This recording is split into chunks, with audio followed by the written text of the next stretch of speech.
So hi everyone, कैसे हैं आप सभी? I hope you all are doing well. So today in this video we'll be doing topic wise weightage analysis of SSC CHSL 2019 and 2020 Tier 1 Quant section. So as you know कि CHSL 2021 के लिए notification out हो चुका है और अभी आप सभी के पास 1 मंथ का टाइम है इस एग्ज़ाम फॉर्म को फिल करने के लिए. सो जितना जल्दी हो सकता है आप लोग इस एग्ज़ाम को फिल कर दीजिए. और जैसे कि आपको पता है कि बैक टू बैक आपके एग्जाम्स है. पहले आपका CGL होने वाला है, फिर आपका CHSL होने वाला है, देन आपका सिलेक्शन पोस्ट का एग्जाम होने वाला है, राइट. सो बिल्कुल गोल्डन पीरियड है ये आपको किसी भी एग्जाम को क्रैक करने के लिए. आपके बैक टू बैक आपके पास 3 एग्जाम्स का एक अपॉर्चुनिटी आ रही है और सिर्फ 2 महीने का टाइम आपके पास CGL के लिए है, 3 महीने का CHSL के लिए है, लगभग 4 महीने का टाइम आपका सिलेक्शन पोस्ट के लिए. सो बिल्कुल परफेक्ट टाइम है आपकी प्रिपरेशन को एक अच्छे लेवल पर ले जाने का. सो प्रिपरेशन को अच्छे लेवल पर ले जाने के लिए आपको एक परफेक्ट स्ट्रैटेजी चूज करनी पड़ती है. तो इसी आपकी परफेक्ट स्ट्रैटेजी के लिए ही ये आज का सेशन काफ़ी यूजफुल होने वाला है, क्योंकि परफेक्ट स्ट्रैटेजी के लिए आपको पहले पता होना चाहिए कि लास्ट ईयर्स में क्या पूछा जा रहा है, कौन से टाइप के क्वेश्चंस पूछे जा रहे हैं.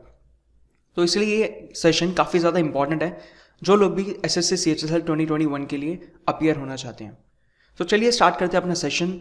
सबसे पहले क्विकली हम देख लेते हैं एग्जामिनेशन पैटर्न SSC CHSL का. सो एज यू नो कि टीयर 1 में आपके 100 क्वेश्चंस आते हैं, 25 questions from each subject, that is your English, quants, reasoning and your GS, right. So 25 questions from each subject, total marks आपके 200 होते हैं. Total time जो आपको मिलता है वो 1 आवर का टाइम मिलता है, राइट. चलते हैं क्विकली अपने आज के इंपॉर्टेंट सेशन पे. सबसे पहले मैं बता दूं कि ये जो जितना भी ये डेटा मैंने कलेक्ट किया है ये मैंने कहाँ से कलेक्ट किया है. तो CHSL 2019 का जो एग्ज़ाम हुआ था वो हुआ था आपका मार्च और अक्टूबर 2020 में, राइट. तो दोनों ही ईयर्स में ये जो एग्ज़ाम था ये 2 बार कंडक्ट करवाया गया, यानी कि कुछ शिफ्ट्स मार्च में हो गई थी और बाकी रिमेनिंग शिफ्ट कोविड की वजह से अक्टूबर में करवाई गई. एंड जो 2020 का जो CHSL 2020 का एग्ज़ाम था वो अप्रैल 2021 में और अगस्त 2021 में करवाया गया था. तो मैंने इन दोनों ही जो लास्ट ईयर के 2 पेपर हुए हैं यहाँ से मैंने कुछ ये जितना भी डेटा ये कलेक्ट किया है कि टॉपिक वाइज कितने क्वेश्चन हर टॉपिक में पूछे जा रहे हैं, राइट. सो जैसा कि ये देख सकते हो ये 4th अगस्त शिफ्ट 1 है, ये आपकी 12th अप्रैल के शिफ्ट 2 है एंड देन 11th अगस्त के शिफ्ट 3 है, राइट. तो ये आपका कौन सा हो गया, 2020 वाला हो गया, राइट. देन आता है आपका ये 7 मार्च का 2020 वाला एग्जाम है, यानी कि CHSL 2019 है ये. तो ये शिफ्ट 3 एंड 16 अक्टूबर के शिफ्ट 2, राइट. तो देखते हैं अब अपना टॉपिक कौन कौन से टॉपिक से कितने क्वेश्चन आते हैं. फर्स्ट है आपका ज्योमेट्री काफ़ी इंपॉर्टेंट टॉपिक है. अगर हम प्रीलिम्स की और मेंस की दोनों की बात करें तो मेंस में यहाँ से लगभग 15 क्वेश्चन आते हैं एंड प्रीलिम्स में आपके पास यहाँ से 5 क्वेश्चन आप देख सकते हैं कि 4th अगस्त के शिफ्ट 1 में आपसे 5 क्वेश्चन पूछे गए हैं. देन आपके 2 question, 4 question, 3 question and 4 question, right. So आप मान सकते हैं कि इसके वेटेज अराउंड 4 to 5 क्वेश्चन के अराउंड वेटेज है सिर्फ ज्योमेट्री के. और ज्योमेट्री टॉपिक बहुत ज़्यादा मुश्किल नहीं है, ईजी है. बस आपको जो जितनी आइडेंटिटीज है, स्पेशली जितने प्रीवियस ईयर में पिछले 2 से 3 साल में यानी 18 से जितने DCS ने क्वेश्चंस पूछे हैं आपको एटलीस्ट वो सारे आपको बहुत अच्छे से आते हो. उसमें जितने भी कॉन्सेप्ट, जितनी भी आइडेंटिटीज जो कुछ भी उसमें लग रहा है वो सब आपको बहुत अच्छे से प्रिपेयर हो ऑलरेडी. नेक्स्ट कम्स हमारा मेंसुरेशन आप देख सकते हैं कि 1, 3, 1 and 2. So around 1 to 3 question mensuration से पूछे जाते हैं. तो ये दोनों टॉपिक की अगर हम बात करें मिला के तो अराउंड आपके 7 to 8 क्वेश्चन हो गए सिर्फ इन दोनों टॉपिक से, राइट. 7 to 8 क्वेश्चन हो गए सिर्फ इन 2 टॉपिक से. नेक्स्ट आपका रेशियो, मिक्सचर एंड एलिगेशन आता है. तो ये जितने भी अरिथमेटिक के टॉपिक हैं वहाँ से अराउंड 1 to 2 क्वेश्चन ही बनते हैं, राइट. तो रेशियो का आपका कितना 1 क्वेश्चन पूछा जा रहा है. जितने भी सारे शिफ्ट हुए हैं सब में 1 क्वेश्चन पूछा गया रेशियो से. एंड DI का भी एक फिक्स प्रोपोर्शन है कि DI या फिर ग्राफ्स से जितने क्वेश्चन आते हैं वो लगभग 4 क्वेश्चन आपके पास पूछे जाते हैं DI से. तो आप देख सकते हैं कि ये पूरा एक फिक्स चल रहा है, ठीक है, एक फिक्स पैटर्न इसका चल रहा है कि 4 क्वेश्चंस DI से आने ही आने हैं. नेक्स्ट आता है अलजेब्रा का भी आपका देखो फिक्स है कि 3 क्वेश्चंस पूछे जा रहे हैं सारी शिफ्ट्स में, राइट. दोनों ही ईयर में यानी 19 और 20 दोनों ही ईयर में आपके 3 क्वेश्चंस पूछे गए अलजेब्रा से. तो अगर हम इन तीनों की वेटेज देखें, ज्योमेट्री, मेंसुरेशन, अलजेब्रा, तो अराउंड 10 to 11 क्वेश्चंस बनते हैं यहाँ से, राइट.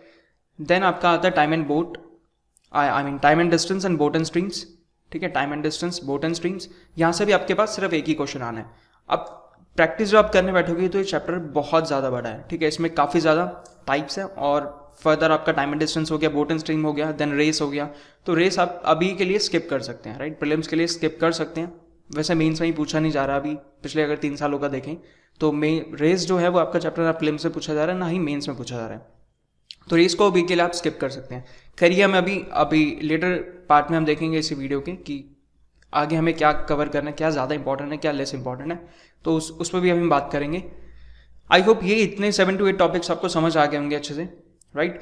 एंड इसका जो आपके पास ये जो इसकी पीडीएफ है, पीडीएफ तो अवेलेबल नहीं होगी इसकी, मैं आपको इसको वेबसाइट का जो लिंक होगा वो मैं आपको डिस्क्रिप्शन बॉक्स में दे दूंगा, तो आप लोग इसको वेबसाइट पर जाके एक्सेस कर सकते हैं, राइट। सो नेक्स्ट टॉपिक्स देखते हैं अपने। नेक्स्ट आता है अपना ट्रिग्नोमेट्री। ये भी काफ़ी ज़्यादा इंपॉर्टेंट है एंड इससे जो क्वेश्चंस आ रहे हैं काफ़ी सिंपल आ रहे हैं, यानी कि आप थीटा की डायरेक्ट वैल्यू पुट करके सॉल्व कर सकते हो, राइट। एक ही जैसे एक पैटर्न का क्वाड्रेटिक जो बनता है, क्वाड्रेटिक इक्वेशन वाला जो क्वेश्चन आता है, आप 18 से देखोगे 18, 19, 20 तीनों ही ईयर में वो क्वाड्रेटिक इक्वेशन वाला क्वेश्चन आ रहा है ट्रिग्नोमेट्री से, राइट। तो उस क्वेश्चन की आप अच्छे से प्रैक्टिस करिए, बार बार प्रैक्टिस करिए। थीटा की वैल्यू कहाँ पुट कर सकते हैं, कहाँ नहीं पुट कर सकते, ये आपको पता होना चाहिए। आप एग्जाम में हिट एंड ट्रायल नहीं लगाएंगे, ये आपको पहले से ही पता होना चाहिए कि कौन से क्वेश्चन आ रहे हैं और उसमें क्या वैल्यू पुट हो सकती है या नहीं हो सकती है, आपको पहले से पता होना चाहिए, तभी आप एग्जाम में अपना टाइम सेव कर पाओगे। सो ट्रिगो से अगर हम देखें ट्रेंड, तो 1 to 3 क्वेश्चंस का ट्रेंड यहाँ पे देखने को मिल रहा है, राइट। यहाँ पे सिर्फ एक क्वेश्चन देखने को मिला है, वो इसलिए क्योंकि यहाँ पे ज्योमेट्री के ज़्यादा क्वेश्चन आ गए थे, ठीक है। अभी अगर हमने पीछे देखा था तो यहाँ इस वाली शिफ्ट में ज्योमेट्री के 5 क्वेश्चन थे, राइट। 5 क्वेश्चन यहाँ पे ज्योमेट्री के थे, तो इसलिए यहाँ पे आपके ट्रिगो के क्वेश्चन कम हो गए, राइट। ये जितना भी एडवांस का सेक्शन है, ये एक रेशियो मेंटेन रहता है एडवांस का और अरिथमेटिक का, तो वो इनको मेंटेन रखते हैं, राइट। सो ट्रिगो से हमें यहाँ पे एक ही क्वेश्चन देखने को मिला है एंड बाकी जितने भी शिफ्ट्स हैं उन सब में 3 क्वेश्चन हमें देखने को मिले हैं, राइट। नेक्स्ट आता है अपना परसेंटेज से हमें अगेन एक क्वेश्चन देखने को मिला है। तो जैसे कि मैंने बताया था कि अरिथमेटिक के जितने भी चैप्टर हैं वहाँ पे 1 से 2 क्वेश्चन, यानी हर चैप्टर से 1 से 2 क्वेश्चन मैक्सिमम, राइट। नेक्स्ट आता है प्रॉफिट एंड लॉस। ये भी काफ़ी ज़्यादा इंपॉर्टेंट चैप्टर है। प्रॉफिट एंड लॉस से आपको 2 क्वेश्चन देखने को मिल रहे हैं, यहाँ इस वाले शिफ्ट में आपको 3 क्वेश्चन भी देखने को मिले हैं। सो हम कह सकते हैं कि अराउंड 2 to 3 क्वेश्चन अपने प्रॉफिट एंड लॉस से देखने को मिलते हैं। नेक्स्ट आता है time and work, again 1 question in A shift, right. Time and work से एक क्वेश्चन आ रहा है। नंबर सिस्टम, अब नंबर सिस्टम में जो उसके सब टॉपिक्स हैं वो काफ़ी ज़्यादा हैं, जैसे आपके फैक्टर्स हो गया, ठीक है, डिविजिबिलिटी हो गया, और भी आपके रिमाइंडर थ्योरम हो गया, राइट। लेकिन यहाँ पे जो प्रीलिम्स में जितना पूछा जा रहा है ना, अगर हम लास्ट 3 इयर्स का पैटर्न देखें टीसीएस वाला, तो वो सिर्फ डिविजिबिलिटी पे क्वेश्चन पूछ रहा है प्रीलिम्स के केस में। मेंस में आपके फैक्टर्स और बाकी चीज़ों पे भी, बाकी टॉपिक्स पे भी क्वेश्चन आते हैं, बट प्रीलिम्स में जो लास्ट 3 ईयर का ट्रेंड है वो यही है कि प्रीलिम्स में सिर्फ डिविजिबिलिटी पे क्वेश्चन पूछ रहा है, और वो भी आपका जैसे 72 का पूछ लेगा कि कोई नंबर 72 से डिविजिबल हो रहा है, तो आपको 8 और 9 की यहाँ पे डिविजिबिलिटी पता होनी चाहिए, ठीक है। 11 की डिविजिबिलिटी पता होनी चाहिए, 7 की डिविजिबिलिटी पता होना चाहिए। तो जितनी भी डिविजिबिलिटी के जितने भी रूल्स हैं वो सब आपको पता होना चाहिए, तभी आप नंबर सिस्टम का ये क्वेश्चन अटेम्प्ट कर पाओगे विद इन टाइम, राइट। अब बात करें जब ट्रिग्नोमेट्री से यहाँ पे क्वेश्चन आया तो हाइट एंड डिस्टेंस से भी आ सकता है ना। अब देखो ट्रिग्नोमेट्री से क्योंकि यहाँ पे एक क्वेश्चन आया तो इसलिए यहाँ पे इसने एक क्वेश्चन किसका दे दिया, हाइट एंड डिस्टेंस का दे दिया, राइट। ये दोनों हम टॉपिक एक साथ ही पढ़ते हैं, right, height and distance and trigonometry. So क्योंकि यहाँ पे ट्रिग्नोमेट्री का एक ही क्वेश्चन था तो हाइट एंड डिस्टेंस का हमें एक क्वेश्चन यहाँ पे देखने को मिल गया। बाकी प्रीलिम्स में हाइट एंड डिस्टेंस का क्वेश्चन देखने को नहीं मिलता, राइट। मेंस में लेकिन यहाँ पे एक क्वेश्चन जरूर आता है हाइट एंड डिस्टेंस का, राइट। तो मेंस में एक क्वेश्चन जरूर आता है हाइट एंड डिस्टेंस का, प्रीलिम्स में भी आ गया, तो आप इसको देख सकते हैं। इतना ज़्यादा बड़ा चैप्टर नहीं है, इसको लास्ट के लिए छोड़ सकते हैं, राइट। पहले अपना मेन जो जहाँ से ज़्यादा क्वेश्चन आ रहे हैं पहले उस एरिया को कवर करना है, लास्ट में हम इन टॉपिक्स को छोड़ सकते हैं। चलते हैं आगे। नेक्स्ट अगेन CI/SI से आपको एक क्वेश्चन देखने को मिलेगा, मतलब कि CI और SI दोनों ही चैप्टर का मिला के आपको सिर्फ एक क्वेश्चन आएगा, या तो CI से आ जाएगा या SI से आ जाएगा, या फिर दोनों का एक मिक्स करके भी क्वेश्चन बनाया जा सकता है, राइट। सो CI/SI से हमें एक क्वेश्चन देखने को मिलता है। नेक्स्ट आपका सिंप्लीफिकेशन, तो सिंप्लीफिकेशन में नॉर्मल आपका बोर्ड मास पूछा जाता है, राइट, नॉर्मल बोर्ड मास आपका पूछा जाता है, तो यहाँ से भी एक क्वेश्चन देखने को मिल रहा है। देन आपका एवरेज है, एवरेज से भी हमें एक सिंगल क्वेश्चन देखने को मिल रहा है। नेक्स्ट अगर कोऑर्डिनेट ज्योमेट्री की बात करें तो कोऑर्डिनेट ज्योमेट्री का प्रीलिम्स में क्वेश्चन नहीं आ रहा, लेकिन यहाँ पे अगर देखें तो यहाँ पे एक क्वेश्चन पूछा गया है, बट CGL में क्वेश्चन कोऑर्डिनेट ज्योमेट्री से कुछ शिफ्ट में देखा गया था, राइट। तो मैं यही कहूँगा कि कोऑर्डिनेट ज्योमेट्री का जो पिछले 2 साल में जो जितने क्वेश्चन आए, जैसे वो सर्कल के ओरिजिन पे पूछ लेगा कि वहाँ पे क्या कोऑर्डिनेट्स होते हैं, राइट। तो ऐसे ही कुछ 2-3 टाइप के क्वेश्चन उसने पूछे हैं, तो आप एटलीस्ट उनको करके जा सकते हैं, राइट। पूरा चैप्टर नहीं पढ़ सकते, अगर इतना टाइम नहीं मिल रहा पूरा चैप्टर पढ़ने का कोऑर्डिनेट का, तो एटलीस्ट जितने क्वेश्चंस टीसीएस ने पिछले 2-3 साल में पूछे हैं वो प्रीलिम्स में, तो प्रीलिम्स उसके क्वेश्चंस एटलीस्ट आप करके जाएं। और एक बात याद रखना कि सीजीएल, सीएचएसएल और जितने भी एग्जाम्स हो रहे हैं ना, अब उनका किसी का भी लेवल डिफरेंट नहीं आ रहा है। अब ऐसा मत सोचना कि सीएचएसएल तो एग्जाम का लेवल थोड़ा सा इजी होगा और सीजीएल का लेवल थोड़ा हायर होगा, बल्कि जो सीएचएसएल में जितने क्वेश्चन आए थे ना वो मेंस के क्वेश्चन में से पिक कर रखे थे। अगर आप पिछले साल के क्वेश्चंस देखोगे, प्रीवियस ईयर जब देखोगे एक बार, तो उसमें से कुछ क्वेश्चन तो ऐसे थे जो डायरेक्टली मेंस में पूछे गए थे और वो आपके सीएचएसएल में पूछे गए, यानी कि सीजीएल मेंस के क्वेश्चन आपके सीएचएसएल में पूछे गए कुछ क्वेश्चंस। तो लेवल बिल्कुल अब पैरिटी पे चल रहा है, राइट। ऐसा मतलब कम प्रिपरेशन सीएचएसएल के लिए कर लेंगे और सीजीएल के लिए ज़्यादा, तो ऐसा नहीं हो सकता। आपको इक्वली प्रिपरेशन रखनी पड़ेगी, जितने भी एग्जाम्स आ रहे हैं सबके लिए इक्वली प्रिपेयर रहना पड़ेगा आपको, क्योंकि लेवल सबका बिल्कुल एकदम सेम हो चुका है, एकदम पार हो चुका है, राइट। सो आपको इक्वली प्रिपरेशन सबके लिए करनी होगी। तो इतना ही था यार, इतना हमारा जितने भी हम टॉपिक्स थे वो सारे हम ऑलरेडी देख चुके हैं कि किस टॉपिक से कितने क्वेश्चन आ रहे हैं। अब अगर आपको एक बार लिखना है या फिर आप इसको नोट भी कर सकते हैं, तो नोट करने के लिए मैं आपको डिस्क्रिप्शन बॉक्स में इसका लिंक दे दूंगा, तो इससे आप रीडायरेक्ट कर सकते हैं हमारी वेबसाइट पे, एंड वेबसाइट पे ये सारा डेटा अवेलेबल होगा, तो आप वहाँ से या तो इसका स्क्रीनशॉट ले सकते हैं या फिर इसको अपने प्रिंट भी निकलवा सकते हैं, राइट। सो फटाफट से देख लेते हैं ये अपना लास्ट कंक्लूजन पार्ट।